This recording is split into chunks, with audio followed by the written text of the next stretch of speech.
आज मी तुमच्यासाठी पारंपरिक पद्धतीत खमंग, खुसखुशीत आणि साधारणतः 1 किलोच्या अचूक प्रमाणात थालीपीठाची भाजणी घेऊन आलेली आहे. अशी ही खुसखुशीत खमंग थालीपीठाची भाजणी तुम्ही एकदा जर बनवून ठेवली की अगदी 1.5 ते 2 महिने स्टोअर करून वापरू शकता. अजिबात खराब होणार नाही, याला जाळ्या लागणार नाही आणि यातला सुगंध सुद्धा कमी होणार नाही. स्टोअर कशी करायची, जाळ्या न लागण्यासाठी कोणत्या टिप्स वापरायचं आणि भरपूर टिप्ससह रेसिपी मी तुमच्यासोबत शेअर केलेली आहे. आणि या पौष्टिक अशा थालीपीठाच्या भाजणीपासून फक्त थालीपीठच नाही तर नाश्त्याचे तुम्हाला वेगवेगळे पदार्थ सुद्धा तयार करता येतील. ते कोणकोणते ते सुद्धा मी व्हिडिओमध्ये तुमच्यासोबत शेअर केलेले आहे, म्हणून रेसिपी अगदी शेवटपर्यंत नक्की पहा. चला तर मग वेळ न घालवता रेसिपीला सुरुवात करूया. तर इथे आपण साधारणतः 1 किलो थालीपीठाची भाजणी बनवणार आहोत. त्यासाठी घेतलेली सगळी जिन्नस अशी मी वाटीने काढून घेतलेली आहे. याचं प्रमाण तुम्हाला डिस्क्रिप्शनमध्ये सुद्धा दिलेलं आहे. आता घेतलेल्या डाळी असतील, वेगवेगळे धान्य असतील, तुम्हाला स्वच्छ तर करून घ्यायचं आहे. त्यासाठी एखादं कॉटनचं ओलं कापड करून घ्यायचं आहे आणि कचून चांगलं पिळून घ्यायचं आहे. आणि घेतलेले सगळी जिन्नस सेपरेट तुम्हाला असं हे कापडावर काढून घ्यायचं आहे आणि हाताने असं छान आपल्याला चोळून किंवा असं चांगलं रगडून घ्यायचं आहे. असं चांगलं चोळून घेतलं की धान्य, डाळी किंवा कडधान्यांना लागलेले सगळे पावडर, पेस्टिसाइड्स कमी होतात आणि तुम्हाला अगदी स्वच्छ धान्य किंवा कडधान्य तयार मिळतील. साधारणतः मिनिटभर आपण करून घेतलेला आहे. तुम्ही इथे बघू शकता असा हा स्वच्छ तांदूळ तुम्हाला भाजणी बनवण्यासाठी तयार मिळालेला आहे. तुम्हाला करायचं असेल तर करू शकता किंवा तुम्ही असंच जरी वापरलं तरीही चालू शकेल. अगदी सारख्याच पद्धतीने उरलेले सगळं तुम्हाला करता येईल. तर घेतलेली ही सगळी जिन्नस खरपूस आपल्याला भाजून घ्यायचं आहे. त्यासाठी घरामधली कोणतीही एखादी जड आणि जाड बुडाची किंवा जड कढई तुम्हाला घ्यायचं आहे. म्हणजे या कढईमध्ये तुम्हाला चांगलं खरपूस आणि न करपता मस्त भाजता येईल. दुसरी गोष्ट, घरातली एखाद्या कोणत्याही वाटीचं किंवा कपाचं प्रमाण घ्या आणि घेतलेली प्रत्येक जिन्नस तुम्हाला मोजूनच घ्यायचं आहे. प्रमाण जर तुमचं चुकीचं नसेल तर पदार्थसुद्धा तुमचा अचूक तयार होतो. त्यासाठी या वाटीने मी सगळी जिन्नस मोजून घेतलेलं आहे. इथे आपण 1 वाटी आणि वजनी म्हणाल तर साधारणतः 200 ग्राम प्रमाणात रोजच्या वापरातला तांदूळ घेतलेला आहे. कोणताही तांदूळ घ्या, फक्त तो जुना असावा, म्हणजे थालीपीठ किंवा कोणतेही पदार्थ मस्त खुसखुशीत तयार होतात. सारख्याच वाटीने इथे आपण अर्धी वाटी आणि 100 ग्राम प्रमाणात लोकवान गहू घेतलेला आहे. तुम्ही कोणत्याही क्वालिटीचा गहू इथे वापरू शकता. अर्धी वाटी किंवा 100 ग्राम प्रमाणात आपण इथे ज्वारी घेतलेली आहे. ज्वारीऐवजी तुम्ही नाचणी असेल, बाजरी असेल, कोणतेही भाकरीचं कडधान्य वापरलं तरी सुद्धा चालू शकेल किंवा अर्धी वाटी मिक्स तुम्ही भाकरीचे सगळे धान्य जरी वापरले तरी सुद्धा चालू शकेल. अर्धी वाटी इथे आपण साबुदाणा घेतलेला आहे. लहान मोठा कोणताही साईजचा साबुदाणा तुम्ही इथे वापरू शकता. सुरुवातीला गरम कढईमध्ये इथे आपण साबुदाणा, तांदूळ, गहू आणि ज्वारी काढून घेतलेली आहे. पण या चारही जिन्नसांना भाजायला एक सारखा वेळ लागतो. गॅस वाया न घालवता एका वेळेस ही सगळी जिन्नस जरी भाजून घेतली तरी सुद्धा चालू शकेल. तुम्हाला जर वेगवेगळी भाजून घ्यायचे तरी सुद्धा चालू शकेल. सुरुवातीला कढई चांगली गरम करून घेतलेली आहे आणि सुरुवातीचे 2 मिनिटं मोठ्या आचेवर भाजून घेतलंय. नंतर गॅस आपण कमी केलेला आहे आणि पुन्हा 2 ते 3 मिनिटं म्हणजे साधारणतः मोठा आणि कमी गॅस करून एक 5-6 मिनिटं हे आपण मस्त तळापासून ढवळत सुगंध येईपर्यंत भाजून घेतलेला आहे. रंग हलकासा बदलला पाहिजे.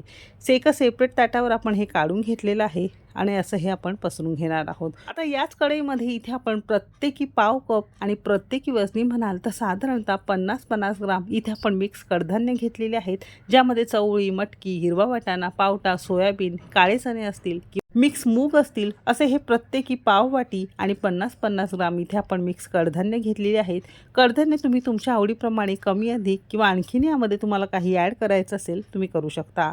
मुलं कडधान्य खायला मागत नाही, मग अशा वेळेस थालीपीठाच्या भाजणीमध्ये घालून दिले तर मुलांना कळणार सुद्धा नाही आणि आपसूक हे सगळे पदार्थ त्यांच्या पोटात जातील. तर घेतलेले सगळे कडधान्य एकाच वेळेस कढईमध्ये काढून घेतलेले आहे. मोठ्या आचेवर 3 ते 4 मिनिटं आणि कमी आचेवर 2 ते 3 मिनिटं म्हणजे साधारणतः 5-6 मिनिटं कडधान्यांमधून छान सुगंध येईपर्यंत, हलकासा बदामी रंग होईपर्यंत, थोडेसे हे आकसून जाईपर्यंत आपण हे मस्त भाजून घेतलेलं आहे. मस्त सगळ्या घरात कडधान्यांचा छान सुगंध पसरलेला आहे आणि या स्टेजला हे आपण यावरच काढून घेतलेलं आहे. सारख्याच कढईमध्ये प्रोटीनने भरपूर मिक्स डाळी घेतलेल्या आहेत. आता ज्या वाटीने आपण बाकीची जिन्नस मोजून घेतलेली होती ना, अगदी त्याच वाटीने प्रत्येकी पाव वाटी आणि 50-50 ग्राम इथे आपण 5 प्रकारच्या डाळी घेतलेल्या आहेत, ज्यामध्ये चणा डाळ, मूग डाळ, मसूर डाळ, उडीद डाळ आणि मुगाची डाळ घेतलेली आहे. डाळी तुम्ही तुमच्या आवडीनुसार कमी अधिक करू शकता किंवा 1-2 डाळी जरी घेतल्या तरी सुद्धा चालू शकेल. डाळीसुद्धा आपण सगळ्या या कढईमध्ये काढून घेणार आहोत डाळी भाजायला तसा फार जास्त वेळ लागत नाही. सुरुवातीच्या मोठ्या आचेवर 2 मिनिटं अगदी तळापासून ढवळत भाजून घेतलेला आहे. रंग हलकासा बदलला, छान सुगंध यायला सुरुवात झालं की गॅस कमी करायचा आहे आणि 2 मिनिटं कमी आचेवर भाजून घेतलेला आहे. साधारणतः 5-6 मिनिटं मस्त खरपूस रंग बदलेपर्यंत डाळी भाजून घेतल्यानंतर इथे आपण 1 वाटी भरून यामध्ये कांदे पोह्यांचे जाड पोहे घेतलेले आहेत. पातळ पोहे जरी घेतले तरी सुद्धा चालू शकतील. कडधान्य, डाळी किंवा धान्य त्यांची थालीपीठाची भाजणी थोडीशी कडक होते. पोहे घातल्यामुळे मस्त मऊसूत तुमचं थालीपीठ किंवा तुमचे वेगवेगळे नाश्त्यांचे प्रकार तयार होतील. म्हणून पोहे आपल्याला यामध्ये जरूर घालायचं आहे. डाळीच्या उष्णतेत पोहे मस्त भाजून तयार होतात. पोहे भाजायला फार जास्त वेळ लागत नाही. साधारणतः 2 मिनिटं आपण इथे मध्यम आचेवर मस्त कुरकुरीत आणि छान आकसेपर्यंत आपण पोहे छान भाजून घेतलेले आहे. तुम्ही इथे बघू शकता असा हा रंग छान बदललेला आहे आणि पोहेसुद्धा तुम्हाला मस्त कुरकुरीत भाजल्यासारखे दिसत असतील. हाताने असं तोडून बघायचं आहे. मस्त याचा चुरा होतोय आणि हे सुद्धा आपण यावर काढून घेणार आहोत. सारखीच कढई पुन्हा गरम करून घेतलेली आहे आणि इथे आपण काही मसाले घेतलेले हे सगळे सुके मसाले घरातला नाश्त्याचा चमचा जो असतो ना त्या चमचाने मोजून घेतलेला आहे. 2 चमचे धने, 1 चमचा जिरं, अर्धा चमचा बडीशेप, अर्धा चमचा ओवा घेतलेला आहे. अगदी पाव चमचा आपण इथे मेथीदाणा घेतलेला आहे. त्याचबरोबर थालीपीठाची भाजणी खूप जास्त पौष्टिक होण्यासाठी मी माझं स्वतःचं ॲडिशन केलेलं आहे, ज्यामध्ये 1 चमचा तुम्हाला अळीव दिसत असेल आणि 1 चमचा जवस, ज्याला आपण आळशी म्हणतो, ते घेतलेलं आहे.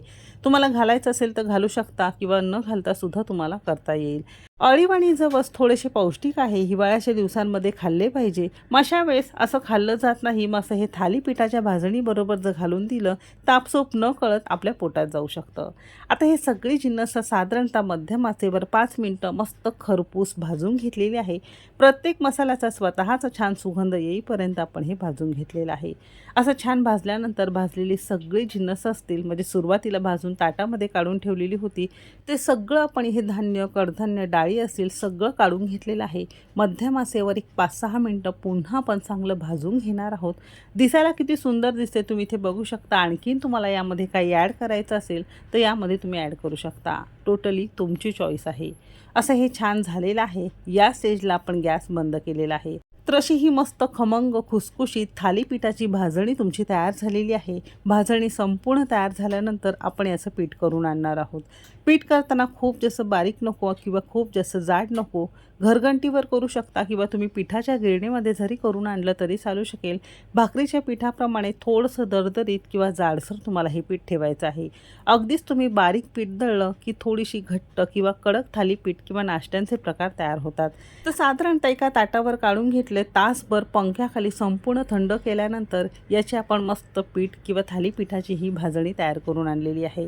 तुम्ही इथे बघू शकता भाकरीच्या पिठाप्रमाणे मस्त दरदरीत किंवा थोडंसं रवाळ तुम्हाला इथे जाणवत असेल तर अशी ही भाजणी तुमची तयार झालेली आहे. एखाद्या स्वच्छ कोरड्या हवाबंद डब्यामध्ये, काचेच्या बरणीमध्ये, स्टीलच्या डब्यामध्ये भरून ठेवू शकता. अगदी 1.5 ते 2 महिने अजिबात खराब होणार नाही. लक्षात असू द्या, भाजणीचं पीठ जरी तुम्ही तयार करून आणलं, पीठसुद्धा तुम्हाला संपूर्ण थंड करूनच डब्यामध्ये भरून ठेवायचं आहे. म्हणजे याला अजिबात जाळ्या लागत नाही किंवा या भाजणीचा सुगंध अजिबात कमी होत नाही, कारण याला मस्त आपण भाजून घेतलंय. थंड झाल्यानंतर दळून करून आणलेलं आहे आणि थंड संपूर्ण झाल्यानंतर पीठ आपण एखाद्या डब्यामध्ये भरून ठेवलेलं आहे. या सगळ्या गोष्टी, या सगळ्या टिप्स वापरून ही थालीपीठ भाजणी नक्की करून पहा.